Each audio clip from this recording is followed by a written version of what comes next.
चला पुढे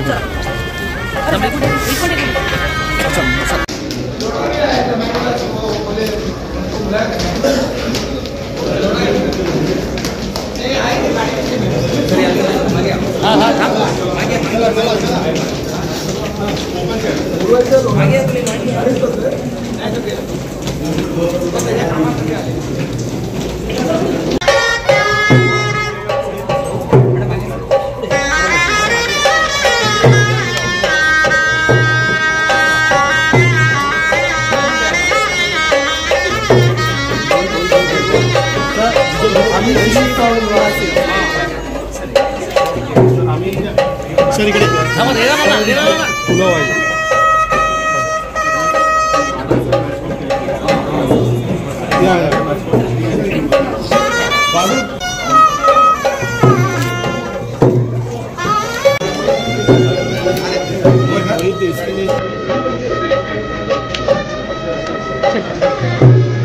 पण कोणत्याही कार्यक्रमाचा शुभारंभ दीप प्रज्वलनाने करत असतो, एक मंगलमय सुरुवात करण्यासाठी।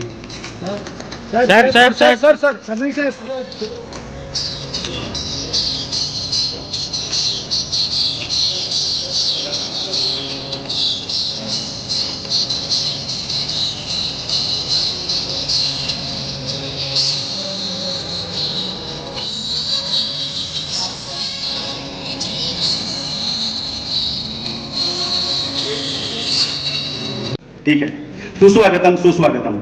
महाराष्ट्र गृहनिर्माण व क्षेत्रवारी 2025 रोजी कोकण विभागातील ठाणे, रायगड, सिंधुदुर्ग आणि पालघर या जिल्ह्यांमधून 2147 सदनिका आणि भूखंड विक्रीसाठी आपण सोडत इथं आयोजित करण्यात आलेली आहे। तो आजचा दिवस महाराष्ट्र शासनाचे उपमुख्यमंत्री तथा गृहनिर्माण मंत्री माननीय श्री एकनाथरावजी शिंदे साहेब यांच्या हस्ते ही सोडत आयोजित करण्यात आलेली आहे। सर्वसामान्य नागरिकांना परवडणाऱ्या दरामध्ये त्यांच्या हक्काचं घर मिळवून देणं यासाठी महाराष्ट्र शासन, गृहनिर्माण मंत्रालय आणि म्हाडा सदैव कटिबद्ध आणि तत्पर आहे। मी कार्यक्रमाची उपाध्यक्षांच्या हस्ते उपाध्यक्षांना मी विनंती करतो की त्यांनी माननीय उपमुख्यमंत्री महोदयांचं एक छोटंसं रोपटे देऊन इथं स्वागत करावं।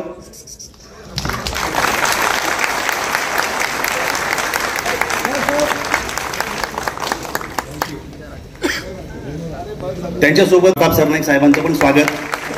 धन्यवाद साहेब।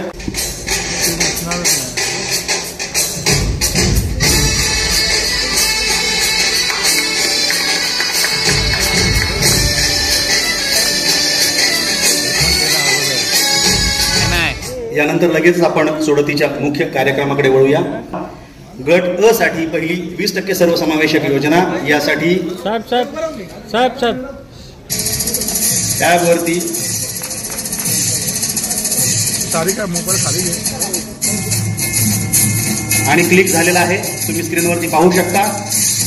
आपण या अगोदर सफल केलेला डाटा आता त्यातून एक लाभार्थी विजेता प्रत्येक सदनिकांसाठी निवडण्याचं काम सुरू आहे। ही 20% सर्वसमावेशक योजना गट अ साठीची सोडत आहे आणि काही क्षणांमध्ये आपल्या समोर त्यातल्या यशस्वी लाभधारकांची, सदनिकाधारकांची यादी समोर येईल।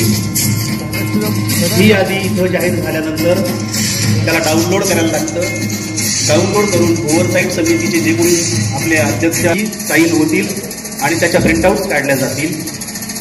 त्याचवेळी इथं उपस्थित असलेल्या अर्जदारांपैकी जे कोणी लाभधारक आहेत, विजेते आहेत, त्यांना त्यांच्या रजिस्टर्ड मोबाईल नंबरवरती SMS पण येईल। असे कोणी जर इथं असतील तर त्यांनीही तयार राहायचं आहे। काउंटडाऊन सुरू झालेला आहे। काही सेकंदांमध्ये विजेत्यांची यादी आपल्याला स्क्रीनवरती पाहायला मिळेल।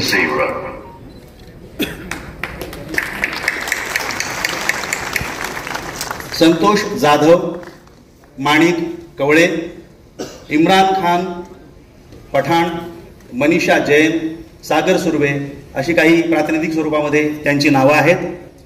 इथं यांची यादी जाहीर झाल्यानंतर त्या डाउनलोड करून त्यांची प्रिंटआउट काढली जाते। त्यावर सन्माननीय सदस्य जे आहेत ओव्हरसाईट कमिटीचे त्यांच्या स्वाक्षऱ्या होतात। त्या स्वाक्षऱ्याचे लाडके उपमुख्यमंत्री, नगरविकास, गृहनिर्माण तथा सार्वजनिक बांधकाम मंत्री तसेच ठाणे जिल्ह्याचे पालकमंत्री 7, 6, 5, 4, 3, 2, 1, 0 जनरल पब्लिक मधील विजेत्यांचे फोटोग्राफ आपल्याला समोर दिसत आहेत. ते दिसले त्यातील कुणाला SMS आला असेल तात्काळ कुणी उपस्थित असेल तर त्यांनी तयार राहायचं आहे. त्यांना आपण इथं मंचावरती बोलून सन्माननीय उपमुख्यमंत्री महोदय तथा मंत्री महोदय या दोघांच्याही हस्ते आपण सन्मानित करणार आहोत. आता डाउनलोडिंग चालू आहे. त्यानंतर कोकण मंडलच्या सोडत प्रक्रियासाठी आज इथे उपस्थित असलेले या कार्यक्रमाच्या अध्यक्ष आपल्या राज्याच्या माननीय आणि लाडके उपमुख्यमंत्री तसेच गृहनिर्माण मंत्री माननीय श्री एकनाथ शिंदेजी, व्यासपीठवर असलेले माननीय परिवहन मंत्री श्री प्रताप सरनाईकजी, व्यासपीठवर माझा सहकारी सौरभराव, माडाच्या सर्व अधिकारी आणि विशेष करून ह्या कार्यक्रमासाठी उपस्थित असलेले सर्व बंधू. कोकण मंडलच्या ह्या तिसऱ्या लॉटरी आपण करतोय सर, आणि आजच्या या लॉटरीमध्ये भूखंडसह 2000 आहे सर. परवा आपला पुणा मंडलची कार्यक्रम झाली आणि पुणा मंडलच्या कार्यक्रमामध्ये पण ते 13वा होता, 14वा होता आणि हे 15th आहे इन द लास्ट 1.5 वर्ष. आणि मी विशेष करून माननीय मंत्री महोदयच्या आणि माननीय उपमुख्यमंत्री महोदयच्या तसेच राज्याच्या माननीय मुख्यमंत्री यांच्या मी विशेष आभार व्यक्त करू इच्छितो. कारण जे माडाच्या लॉटरीचं पूर्वी 2-2 वर्षामध्ये एकदा व्हायच्या आहे किंवा 3 वर्षामध्ये एकदा व्हायच्या आहे, आपला सरकार आल्यानंतर सर आपण हे प्रक्रिया आता साधारणपणे दर 3 महिना किंवा 6 महिन्यामध्ये आपण लॉटरी आयोजित करीत आहोत.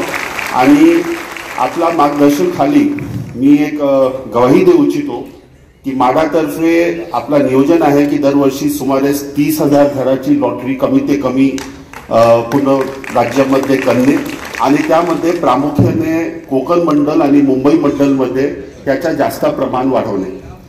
सर आता आपल्याला कल्पना आहे की आपल्या मार्गदर्शनाखाली आपल्या राज्याच्या नवा हाऊसिंग पॉलिसी आणि इतर सर्व गोष्ट तयार होऊन राहिलेल्या आहे. आणि ह्या सर्व कार्य झाल्यानंतर जे आपल्याला धोरणात्मक बदल करायचे आहे 33.5, 33.7, 33.9, 33.24 मध्ये आणि तसेच आपला UDCPR आणि इन्क्लुझिव्ह हाऊसिंग या संदर्भात मध्ये आपल्याला जे बदल करायचे त्याच्या संदर्भात मध्ये आपण ऑलरेडी सूचना दिलेल्या आहेत आणि गृहनिर्माण विभाग आपल्या मार्गदर्शनाखाली त्या अनुषंगाने काम करत आहे. त्याशिवाय सर आपला जे एक संकल्पना आहे की अफोर्डेबल हाऊसिंग, परवडणारा घर आणि ते परवडणारा घर दर्जेदार असणे, ते अतिशय किफायत असणे जेणेकरून लोकांना ते कमी दरामध्ये घर भेटू शकेल. आणि त्यासोबतच जे आपला एक नवीन कॉन्सेप्ट आहे रेंटल हाऊसिंग, याबद्दल आपण आपल्या मनोगतमध्ये विस्तारित करणारच. या सर्व संदर्भात मध्ये आम्ही धोरणात्मक बदल करण्यासाठी आपण आमच्यातर्फे तयारी सुरू आहे. आणि मी एवढंच आपल्याला सांगणार आहे सर की हे सर्व लॉटरी प्रक्रिया गेल्या 1.5-2 वर्षांमध्ये IHLMS 2.0च्या माध्यमातून आपण करत असल्याने अतिशय पारदर्शक, यामध्ये कोणत्याही प्रकारच्या मानवी हस्तक्षेपची शक्यता नाही. एकदा पुनः आजच्या या कार्यक्रमासाठी आपण सर्व इथे आला, विशेष करून माननीय मुख्यमंत्री, माननीय उपमुख्यमंत्री महोदय आणि तसेच माननीय परिवहन मंत्री आणि सर्व लोकांना शुभेच्छा व्यक्त करून ज्यांना घर भेटणार नाही त्यांच्याकरिता लवकरच 3 ते 6 महिन्यामध्ये आपण पुढच्या लॉटरी नक्की आयोजित करू. एवढंच सांगून मी माझा प्रास्ताविक संपवतो आहे. जय हिंद, जय महाराष्ट्र. आणि 117 भूखंड विक्रीसाठी आजची ही सोडत होती. या अतिशय नागरिकांच्या जिव्हाळ्याच्या कार्यक्रमाला उपस्थित परिवहन मंत्री प्रताप सरनाईकजी, VPचे म्हाडाचे VP संजू जयस्वालजी, आयुक्त ठाणे मनपा सौरभराव, डेप्युटी CO अनिल वानखेडे, आपल्या रेवती गायकर मॅडम, सर्वच व्यासपीठावरील मान्यवर आणि आपले इकडे बसलेले सर्व ही आपले हे करतात ना, सगळं देखरेख कमिटी सर्व मॉनिटर करणारे आणि पारदर्शकता आणणारे या सर्व सोडतीमध्ये. कारण शेवटी पारदर्शकता महत्वाची आहे. सर्वसामान्य माणसाचं स्वप्न असतं की आपल्याला हक्काचं घर मिळालं पाहिजे आणि चांगलं घर मिळालं पाहिजे, परवडणाऱ्या किमतीमध्ये मिळालं पाहिजे, अशी प्रत्येकाची एक भावना असते, स्वप्न असते. आणि या स्वप्नासाठी, घरासाठी खूप कष्ट घ्यावे लागतात प्रत्येकाला. आणि आपल्याकडे घर बांधून बघ अशी एक म्हण आहे. म्हणजे घर बांधायचं किती कठीण काम असतं आणि त्याच्यामध्ये असे मोठ्या लोकांचे स्वप्न असतात, प्यारा एक बंगला हो, बंगले में गाडी हो. पण अशी स्वप्न म्हाडाचे लोक घर घेणारे काय त्यांची ही स्वप्न नसतात, त्यांची साधी स्वप्न असतात. पण ते असं असतं, असावे घरटे आपले छान आणि सुंदर. हे म्हाडाच्या आपल्या सर्व मागणीधारकांचं स्वप्न असतं आणि ती पूर्ण व्हायला खूप कष्ट घ्यावे लागतात. कारण शेवटी घराचं स्वप्न साकार करण्यासाठी त्याला सगळं इकडून तिकडून किडूक मिडूक हे सगळं गोळा करून सगळं मग ते करावं लागतं. आणि म्हणून पण खऱ्या अर्थाने त्यांचं स्वप्न जे आहे गेल्या अनेक वर्षापासून म्हाडा पूर्ण करते आहे असं मी या ठिकाणी अभिमानाने सांगतो. कारण हे आज 2147 घरं आणि 117 भूखंडांची लॉटरी काढतोय. भूखंड म्हणजे मोठे भूखंड नाही, छोटे छोटे आपले, म्हणजे त्याच्यात रो हाऊसेस बांधणार. आणि म्हणजे नाहीतर कुठे मोठे भूखंड, मी काल विचारलं भूखंड म्हणजे काय बाबा, तर ते भूखंडाचाच बातमी होईल. ते छोटे छोटे भूखंड तिथे ते स्वतःहून घर बांधणार, बरोबर, आणि आपण प्लॉटिंग करून. तर अशा या सर्व लोकांचं स्वप्न आज साकार होणार आहे. गेल्या आठवड्यामध्ये आपण पुणे आणि पिंपरी चिंचवड भागातल्या घरांसाठी लॉटरी काढली. तेव्हा देखील किती 6,000 लोक होते, 6,442, बरोबर ना. तर ही आपली निरंतर प्रक्रिया सुरू आहे. त्यामुळे खऱ्या अर्थाने नवीन घरांचं स्वप्न उराशी बाळगणाऱ्यांचं खऱ्या अर्थाने स्वप्न साकार एक करण्याची ही प्रक्रिया सुरू झालेली आहे. आणि आज ज्यांना लागतील घरं त्यांचं अभिनंदन करतो, ज्यांना नाही लागणार त्यांनाही शुभेच्छा देतो. त्यांना पुढची लॉटरी कधी आपली लगेच पुढेही लॉटरी आहे, त्यामुळे त्याच्यात उरलेले त्यांनाही लागतील. त्यामुळे काही काळजी करू नका. आपलं महायुती सरकार हे सर्वसामान्यांचं सरकार आहे. सर्वसामान्यांना चांगली दर्जेदार घरं मिळाली पाहिजे हे आपलं स्वप्न आहे आणि ते आम्ही गेल्या 2.5 वर्षापासून साकार करतोय. 2.5 वर्षापासून या राज्यातल्या लाडक्या बहिणी आहेत, लाडके भाऊ आहेत, लाडके ज्येष्ठ आहेत, लाडके शेतकरी आहेत, या सर्वांसाठी आम्ही योजना आणल्या आणि या राज्यातला विकास जो आहे त्याचा वेग वाढवला. आणि म्हणून मुंबईत गेलात आपण, पुण्यात गेलात, आता ठाण्यामध्ये आपण पाहताय पूर्वीचे रस्ते बघा, आताचे रस्ते बघा. इथं आयुक्त आहेत तिथे आणि मेट्रोची कामं सुरू आहेत, सुशोभीकरणाची कामं सुरू आहेत, तलाव सुशोभीकरण करतोय, वाहतूक कोंडीवर आपण उपाय करतो. हे सगळे जे आहे हे सगळं जे काय विकासाकडे घेऊन आपण जातो. शहरं वाढतायत, वाढत्या शहरांची गरजाही वाढतायत आणि म्हणून 2.5 वर्षात अनेक रखडलेले प्रकल्प आम्ही मार्गी लावण्याचा प्रयत्न केला. विकास कामातला स्पीड ब्रेकर आम्ही दूर केले, ते दूर केले आणि या ठिकाणी ही प्रक्रिया सुरू केलेली आहे.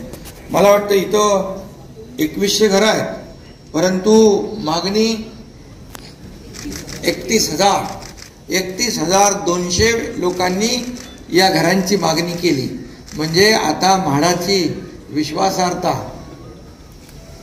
वाढलेली आहे. कारण पूर्वीची म्हाडाची घरं आम्ही पाहिली, पूर्वीची म्हाडाची घरं त्याचं बांधकाम थोडं म्हणजे बरोबर नव्हतं, लिकेज होणं, हे होणं, ते होणं. पण आताच्या म्हाडाच्या घरामध्ये आम्ही अगदी जो कोणी डेव्हलपर असेल त्याला आम्ही सांगतो की क्वालिटी काम कर. घर घेतल्यानंतर त्या घरामध्ये गळती होता कामा नये, छान भिंती असल्या पाहिजे, घर असावं घरासारखं, नुसत्या 4 भिंती नको. आणि म्हणून आता क्वालिटीमध्ये कुठेही कॉम्प्रोमाइज करण्यात येणार नाही अशा प्रकारच्या स्पष्ट सूचना मी दिलेल्या आहेत. आता मी गृहनिर्माण मंत्री आहे, आता माझ्याकडे नगरविकास मंत्री आहे, त्यामुळे काही तुम्हाला नियम बदलायचे असतील ते नगरविकासमध्ये आहेत. त्यामुळे काही काळजी करू नका. फक्त लोकांना चांगली घर मिळाली पाहिजे हे आपला सगळ्यात महत्त्वाचा अजेंडा आहे. अनेक निर्णय घेतले आम्ही. देवेंद्रजी, अजितदादा, आम्ही टीम म्हणून काम करत होतो. मुख्यमंत्री असताना देखील मी सर्वसामान्यांसाठीच काम केलं, सर्वसामान्यांचाच मुख्यमंत्री राहिलो. मग लोक म्हणायचे सीएम म्हणजे चीफ मिनिस्टर, मी म्हणायचो सीएम म्हणजे कॉमन मॅन. आता देवेंद्रजी मुख्यमंत्री आहेत आता मी DCM आहे, पण DCM असलो तरी आता डेडिकेटेड टू कॉमन मॅन. शेवटी कॉमन मॅन जो आहे, सर्वसामान्य माणसाची जी नाळ आहे ती तुटता कामा नये. आपण जमिनीवरचे लोक आहोत, कार्यकर्ते, ग्राउंडवर काम करणारे कार्यकर्ते आहोत, फील्डवर उतरून लोकांना भेटणारे कार्यकर्ते आहोत, त्यांच्या समस्या सोडवणारे कार्यकर्ते आहोत, संकट समय त्यांना मदत करणारे कार्यकर्ते आहोत. आणि म्हणून कार्यकर्ता म्हणून काम करत असताना मग हे सगळे प्रोटोकॉल वगैरे सगळे बाजूला होतात. आणि म्हणून मला त्याचा आनंद आहे की 2.5 वर्षामध्ये एवढी कामं केली, इतके ऐतिहासिक निर्णय आम्ही घेतले की आतापर्यंतच्या राज्याच्या इतिहासामध्ये कधीही विकास प्रकल्प असतील किंवा लोकाभिमुख कल्याणकारी योजना असतील, एवढे निर्णय घेतले ते आतापर्यंत एवढे निर्णय कधीही घेतले नव्हते. यशवंतजी बरोबर आहे ना? आणि म्हणून त्याचा आनंद आहे, त्याचं समाधान आहे. आणि म्हणून तुम्ही देखील या महाराष्ट्रातल्या जनतेने लँडस्लाईड मॅन्डेट दिलं, खूप मोठं बहुमत दिलं. आता आमची जबाबदारी आणखी वाढली आहे, तुमच्या गरजा पूर्ण करणं, तुम्हाला घरं देणं. आणि म्हणून मी एवढंच सांगतो, आज जेव्हा जेव्हा सोडतीचा कार्यक्रम असतो तेव्हा तेव्हा मी मुद्दाम येतो, कारण एक आनंदाचा हा कार्यक्रम आहे. कारण ज्याला घर लागतं त्याच्या चेहऱ्यावर आनंद असतो, आणि ज्याला लागत नाही तो थोडा नर्वस होतो. पण त्याला आम्ही खात्री देत असतो की पुढच्या लॉटरीत तुझं घर लागणार म्हणजे लागणार. आणि म्हणून याला मी नेहमी उपस्थित राहतो. आणि आता याच्यामध्ये आम्ही नवीन गृहनिर्माण धोरण करतोय. या गृहनिर्माण धोरणामध्ये अनेक आम्ही बदल घडवतोय. त्यामध्ये परवडणारी घरं पाहिजेत, परवडणारी भाड्याची घरं पाहिजेत, त्याचबरोबर ज्येष्ठांसाठी घरं पाहिजेत. आपल्याला आपल्या वर्किंग वुमन आहेत, आमच्या भगिनी आहेत, काम करणाऱ्या आहेत, त्यांच्यासाठी घरं ठेवा. स्टुडंट हॉस्टेल पाहिजे. आणि आपण गिरणी कामगार आणि जे काम करणारे कंपन्यांमध्ये कामगार, त्यांच्यासाठी घरं पाहिजेत. पोलिसांसाठी घरं पाहिजेत. गिरणी कामगारांची घरं देखील आपण बऱ्याच लोकांना आपण चाव्या दिल्या कधी. आणि आतापर्यंत गिरणी कामगारांना वाटलं की आता आम्हाला काही वाली नाही आणि आम्हाला काही घर मिळणार नाही. पण गिरणी कामगारांना देखील आम्ही घरं या माध्यमातून देणार आहोत. कारण गिरणी कामगार याचं मोलाचं योगदान मुंबई उभं करण्यात आहे. आणि म्हणून त्याचबरोबर डबेवाले, हे जे सर्वसामान्य डबेवाले आहेत, त्यांच्यासाठी देखील घरं आम्ही ठेवतोय. हे पत्रकार लोक आहेत, त्यांचं आहे का नाही? पत्रकार लोकांनी तर आपल्या बातम्या नीट छापणार नाहीत. ठाण्यामध्ये पण दिलेत, मला माहित आहे, भरपूर लोकांना दिलेत आपण. पत्रकार देखील विचार सगळा पटकन बोल, त्याचं काम अवघड असतं. कुठं कुठं जाऊन फोटो काढावे लागतात त्याला. त्यामुळे सगळ्यात मी आपल्याला एवढंच सांगेन की आज खूप आनंदाचा दिवस आहे.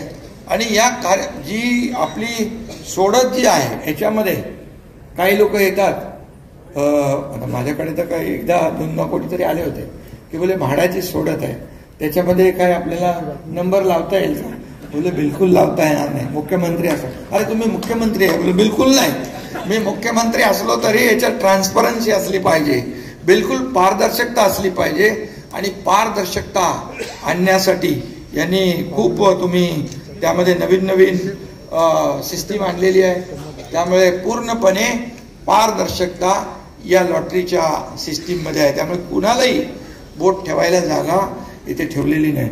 अर्जदारांना वेबकास्टिंगद्वारे घर बसल्या ही थेट लॉटरीची लॉट पाहता येते, तेही आपण केलेलं आहे. आणि त्यामुळे लॉटरी या सर्व म्हाडाच्या लॉटरीवर लोकांचा विश्वास आहे. आणि म्हणून फक्त मी एवढंच सांगतो की लॉटरी झाल्यानंतर घराचा ताबा लवकरात लवकर यांना मिळाला पाहिजे, यासाठी आपण काम करा. त्यांना किल्ल्या लवकर मिळाल्या पाहिजे आणि घरात राहायला लवकर गेले पाहिजे यासाठी. आणि ते चांगल्या क्वालिटीचं घर असलं पाहिजे, एवढंच आपण बघूया. आणि बाकी तर मी आपल्याला क्लस्टर आपण करतोय, आशियातलं सगळ्यात मोठं क्लस्टर आपण ठाण्यात करतोय. आता मुंबईत पण क्लस्टर आपण, मी परवाच्या दिवशी गेल्या आठवड्यात मुंबईतले काही क्लस्टर पाहिले. एक इमारत उभी करणं, ती स्टँड अलोन उभी राहिली तर त्याला काय, त्याला आजूबाजूला जागा मिळणार नाही मोकळी, त्याला गार्डन मिळणार नाही, त्याला मैदान मिळणार नाही, त्याला आरोग्याच्या सुविधा मिळणार नाही. आणि म्हणून क्लस्टर ही योजना जी आणली 10-15 वर्ष याच्यासाठी लढा आम्ही दिला. आणि क्लस्टर योजना म्हणजे एकत्रित समूह विकास आणि नियोजित विकास, त्यामध्ये मग मोकळ्या जागा असतील, सगळ्या अम्युनिटीज असतील. आणि त्यामुळे क्लस्टर हे सगळ्यात म्हणजे आशिया खंडामध्ये क्लस्टर ही संकल्पना आपण आणली आणि ती आता सुरू झाली आहे, समूह विकास. आणि त्यामुळे या पहिल्या योजनेतून आता मला वाटतं 5 ठिकाणी ठाण्यात आपल्या सौरभजी कामं सुरू आहेत आणि मला वाटतं 9 तारखेला पण काय 2-3-4 ठिकाणी भूमिपूजन आहे. त्यामुळे हजारो घरांची कामं. काही लोक म्हणत होते काय एक क्लस्टर आहे, क्या क्लस्टर, काय क्लस्टर. क्लस्टर म्हणजे काय, तर क्लस्टर म्हणजे एक इमारतीचा विकास, एक इमारत न बांधता. आता इथं प्रताप संघ डेव्हलपर आहेत पण ते अधिकृत इमारती बांधतात. काही अनधिकृत इमारती बांधणारे लोक, त्यांना तर मानलं पाहिजे. तुम्हाला मी सांगतो, बिल्डिंग अशी बांधतात, अशी एक बिल्डिंग बांधली की त्याच्या बाजूला एक बिल्डिंग, त्याच्या बाजूला एक बिल्डिंग, म्हणजे वरच्या टेरेसवरून एका बिल्डिंगवर दुसऱ्या बिल्डिंगवर, दुसरीवर तिसरी, तिसऱ्यावरून चौथ्यावर, असे 10 बिल्डिंग पार करून आणि सेकंड पण करता येतं, एकमेकाला भाजी देता येते, सगळं देता येतं. अशा इमारती उभ्या करणारे की त्याच्या बाजूला एक बिल्डिंग, त्याच्या बाजूला एक बिल्डिंग, म्हणजे वरच्या टेरेसवरून एका बिल्डिंगवर दुसऱ्या बिल्डिंगवर, दुसरीवर तिसरी, तिसऱ्यावरून चौथ्यावर, असे 10 बिल्डिंग पार करून आणि सेकंड पण करता येतं, एकमेकाला भाजी देता येते, सगळं देता येतं. अशा इमारती उभ्या करणारे आर्किटेक्ट आणि इंजिनियर, त्यांना म्हणजे त्यांचा सत्कार करायला पाहिजे. आणि म्हणून एक जेव्हा इमारत पडते ती दुसऱ्या बिल्डिंगला घेऊन पडते. वागळे स्टेटमध्ये, ठाण्यामध्ये पत्त्यासारख्या बिल्डिंग पडलेल्या मी पाहिल्यात. शेकडो लोक त्याच्यामध्ये मृत्युमुखी पडताना मी पाहिलं डोळ्याने. आणि म्हणून क्लस्टरची लढाई केली आम्ही, संघर्ष केला. तेव्हा संजीव जयस्वाल पण आयुक्त त्या काळात होते. आणि म्हणून क्लस्टर मंजूर झाला आता आणि एक समूह विकास पूर्ण म्हणजे सिटी विदिन डेव्हलप सिटी, असं शहरामध्येच नवीन शहर निर्माण करण्याचा हा प्रयत्न आहे. आणि म्हणून क्लस्टरमध्ये आम्ही फार याच्यामध्ये पुढे जातोय. काही SRAचे प्रकल्प जे रखडलेले आहेत, म्हाडाचे प्रकल्प रखडलेले आहेत. डेव्हलपर सोडून गेला, एखादी इमारत बांधली किंवा बांधलीच नाही, 20-20, 25-25 वर्ष बिलकुल गेले सोडून. घर गेला, मुंबईतला माणूस, ठाण्यातला माणूस गेला, बदलापूरला गेला, इकडे नाला सोपाऱ्याला गेला, त्याला शाश्वती नाही, घर मिळणार की नाही. पण आता आपल्या शासनाने MMRDA, SRA, MHADA, MIDC, CIDCO, BMC, Mahapreet या सगळ्या एजन्सीना एकत्र आणलंय. आणि जेवढे रखडलेले प्रकल्प आहेत, जे बिचारे बेघर झालेले लोक आहेत, नागरिक, मग या मुंबईतले, ठाण्यातले कुठलेही असतील, मग या संस्था ज्या आहेत एकत्र येऊन 2 क्लस्टर कोणी घेतले, 4 SRAचे प्रोजेक्ट कोणी घेतले आणि मग ते टेकओव्हर करून आपण त्यांच्या माध्यमातून आपण पुढे जाणार. एक प्रकल्प आम्ही मुंबईत चालू केला, रमाबाई आंबेडकर नगरामध्ये 17,000 घरांचा प्रकल्प, 25 वर्ष रखडला. त्यांच्या हातात मी चेक जेव्हा दिले तेव्हा त्यांना वाटलं नव्हतं कधी आम्हाला भाडं मिळेल. 65 कोटीचं भाडं त्यांना आपण दिलं. आणि तोही प्रकल्प तुमचं हे करते कोण, MMRDA आणि SRA मिळून. त्यामुळे आता एक शाश्वत विकास हे देण्याचा देखील आमचा प्रयत्न आहे. त्यामुळे टप्प्याटप्प्याने खूप मोठ्या प्रमाणावर घरं निर्माण होतील. जसं आदरणीय प्रधानमंत्री महोदयांचं स्वप्न आहे सर्वांसाठी घरं, पंतप्रधान आवास योजनेमध्ये, त्या योजनेला देखील आपण चालना देतोय महाराष्ट्रामध्ये. आणि म्हणून आपण म्हाडाचं टार्गेट आहे की आपण किती घर बांधतोय पुढच्या नजीकच्या काळात, 2 लाख 2 लाख म्हणजे 2 लाखच नाही, वाढलं पाहिजे. हो हो बरोबर. तर 5 वर्षात 8 लाख घरं बांधणं आपण या स्पीडने बांधली तर आपण खूप मोठ्या प्रमाणावर घरं बांधू शकतो आणि लाखो लोकांना याच्यामध्ये दिलासा देऊ शकतो. आणि म्हणून मी याच्यामध्ये म्हाडा अत्यंत मोलाची भूमिका राबवती आहे. म्हाडाने आता विशेष करून ट्रान्सपरन्सीवर, क्वालिटीवर लक्ष दिलेलं आहे. त्यामुळे एकदा आपलं घर मिळालं की ते चांगल्या दर्जाचं घर, चांगल्या प्रतीचं घर. काही घरं जेव्हा देऊ तेव्हा आम्ही सुद्धा आपण देखील व्हिजिट करू, आम्ही देखील बघू घराची क्वालिटी कशी आहे काय. आणि त्यामुळे जे विकासक आहेत त्यांना देखील आमचं एवढंच सूचना आहे की थोडासा नफा कमी झाला पण तरीसुद्धा कुठं क्वालिटीमध्ये कॉम्प्रोमाइज करू नका आणि लोकांना घरं देताना अतिशय चांगल्या दर्जाची घरं द्या. तुम्हाला ज्या काही सवलती पाहिजे, जी मदत पाहिजे, सरकार म्हणून गृहनिर्माण विभाग, नगर विकास विभाग नक्की करेल एवढी खात्री मी देतो.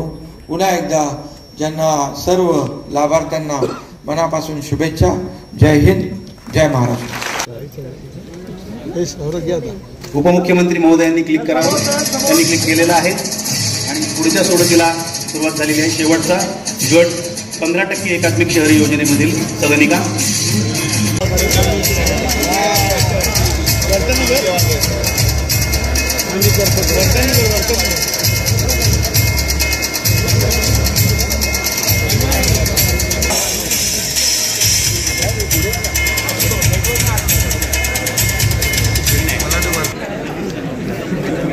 धन्यवाद. सतीश सोनवणे. मी विनंती करतो माननीय उपमुख्यमंत्री महोदयांना त्यांनी त्यांना सन्मानित करावं. देश वालावलकर.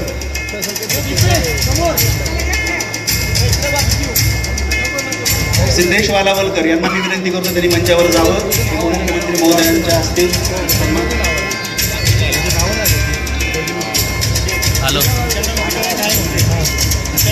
शेख शहानवाज हुसेन या पुढचे विजेते आहेत.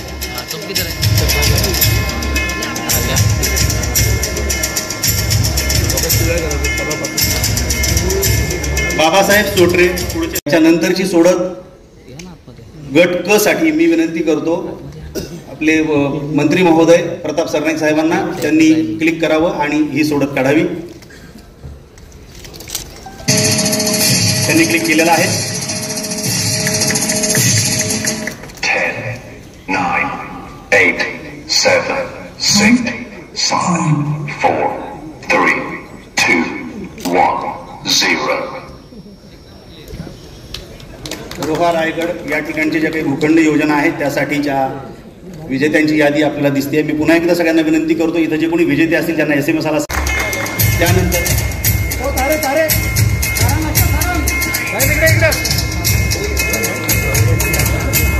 आता ज्या विजेत्यांना सन्मानित केले पंच म्हणून जे इथं आले होते उत्स्फूर्तपणे. नमस्कार, मी कृष्णा सारंग. मी माडा स्टाफ असून माझ्या भावाच्या नावाने फॉर्म भरलेला होता. तर पहिल्याच फॉर्म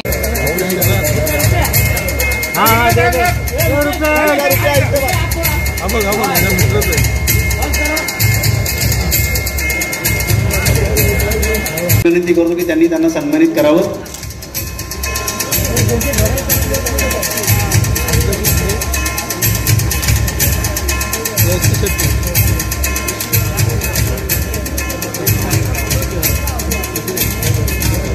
सन्मान केला जाणार आहे. आदित्य वाघमारे हे दुसरे विजेते आहेत.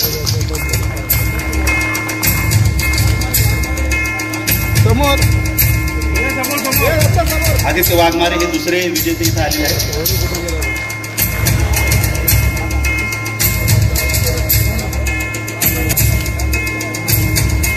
सतीश सारंग आपल्या म्हाडामध्ये त्यांचे भाऊ आहेत. त्यांनाही 20% सर्वसमावेशक योजनेमध्ये नंबर लागलेला आहे. त्यांनाही मी विनंती करतो. आणि मला पहिल्यांदाच भरता यश मिळालं हे कल्पना नव्हती, पण मनातून असं होतं की यावेळी आपल्याला लागेल. आणि याच याच्याने मी इथे आलो की बाई मला लागल्यावरती मी इकडे अवॉर्ड घेईन. आणि पूर्ण 4-5 दिवसापासून असं होतं की लागणार, आतून एक ऊर्जा येत होती आणि नेमकं तो लागला फ्लॅट. थँक्यू माडा कमिटी, थँक्यू उपमुख्यमंत्री साहेब. आणि अशा योजना काढत राहा आणि सगळ्यांना त्यांचं फळ मिळू दे हीच सगळ्यांकडे. आणि ऑल द बेस्ट. यानंतर मी सगळ्यांच्या कौतुकामध्ये आपण सहभागी होऊया. सगळ्यांना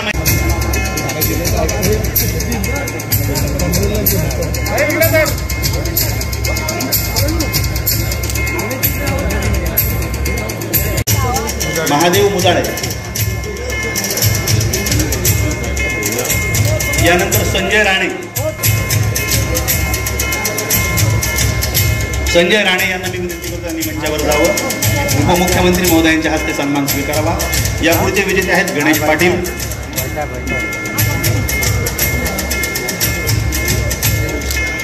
लॉटरी भरी और पहली बारी लॉटरी में मेरा नाम आ गया और एक नहीं 2 घरों में नाम आया है.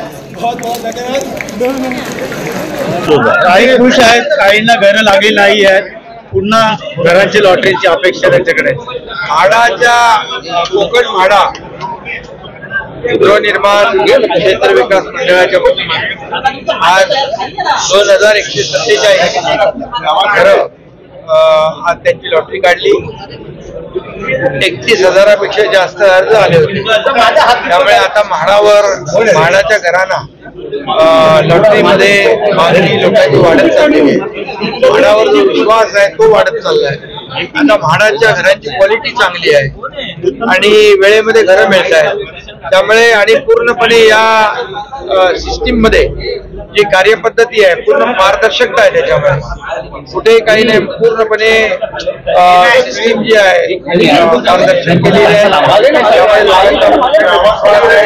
आणि आज आपण पाहिलं की लॉटरी काढल्यानंतर सभागृहात बसलेल्या अनेक लोकांना लॉटरी लागली पण आणि त्यांना आपण घरांचं हे पण देऊन टाकलं, घर देऊन टाकलं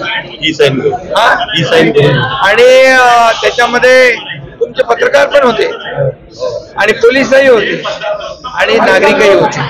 त्यामुळे अतिशय पारदर्शक पद्धतीने ही म्हाडाची लॉटरी निघते. गेल्या आठवड्यामध्ये आम्ही पुणे पिंपरी चिंचवडचे 6,400 घरांची लॉटरी काढली. आता परत या पुढच्या 3-4 महिन्यामध्ये आणखी लॉटरी काढली जाईल. आज ज्यांना घरं मिळाली त्यांचं अभिनंदन करतो आणि ज्यांना मिळाली नाहीत त्यांना शुभेच्छा देतो. पुढच्या लॉटरीत त्यांनाही मिळतील. 5 वर्षामध्ये साधारणपणे 2 लाख घरं बांधण्याचा उद्देश काय नेमकं? 5 वर्षात 2 लाख नाही 8 लाख. 8 लाख. त्यामुळे किती वर्ष 2 लाख. यामध्ये आम्ही सर्वसामान्य लोकांना परवडणारी घरं मिळाली पाहिजे. पॉलिसीमध्ये आम्ही हे करतोय.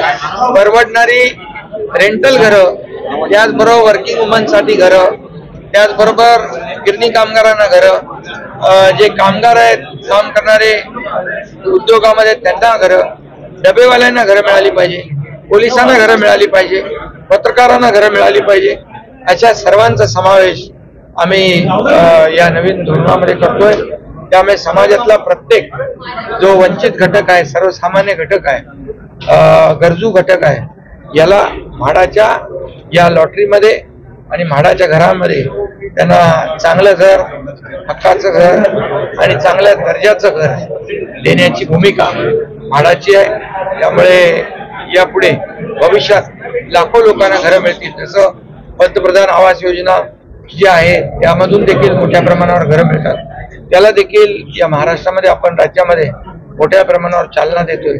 त्यामुळे मोदीजी म्हणतात सर्वांना घरं, तसं महाराष्ट्रामध्ये देखील म्हाडाच्या माध्यमातून देखील जास्तीत जास्त लोकांना घरं मिळाली पाहिजे. आणि याचा म्हाडाचा देखील एक समूह विकास, एकत्रित विकास, क्लस्टर डेव्हलपमेंट याला देखील आम्ही प्राधान्य देतोय. जे प्रकल्प रखडले त्याला चालना देणं, त्याला मार्गी लावणं, ते म्हाडाचे आहेत, SRAचे आहेत, वर्षानुवर्ष पडलेले आहेत प्रलंबित, त्यांना देखील आम्ही शासनाच्या संस्था ज्या आहेत अंगीकृत त्यांच्या माध्यमातून टेक ओव्हर करून त्यांना देखील पुनर्बांधणीचा मार्ग मोकळा करून जे लोक आपल्या मुंबई ठाणे शहराच्या बाहेर फेकले गेलेले आहेत, अगदी बदलापूर पर्यंत, इकडे नालासोपारा पर्यंत, त्यांना पुन्हा मुंबई आणि ठाण्यासारख्या शहरामध्ये त्यांच्या राहत्या घरांमध्ये पुन्हा घर मिळेल अशा प्रकारची भूमिका आपली. 2,000 घरं आहेत, मागणी 31,000 घरांची आहे. म्हाडाकडे जास्तीत जास्त अर्ज दरवर्षी येत आहेत. दुपटीने अर्ज लोक करतात. विश्वासार्हता वाढली आहे. आपण म्हटलं मगाशी की नियम बदलू, विश्वासार्हता वाढली. विश्वास असल्याशिवाय लोक मागणी नाही करत. चांगला प्रतिसाद या म्हाडाच्या लॉटरीला मिळतोय. आणि नगर विकास विभाग देखील माझ्याकडे असल्यामुळे शेवटी सर्वसामान्य माणसाला जास्तीत जास्त सोयी सुविधा मिळाल्या पाहिजे, त्याला परवडणाऱ्या किमतीत घर मिळालं पाहिजे, चांगल्या दर्जाचं घर मिळालं पाहिजे, वेळेत घर मिळालं पाहिजे. यासाठी काही नियमामध्ये देखील बदल करण्याची आवश्यकता पडली तरी करू.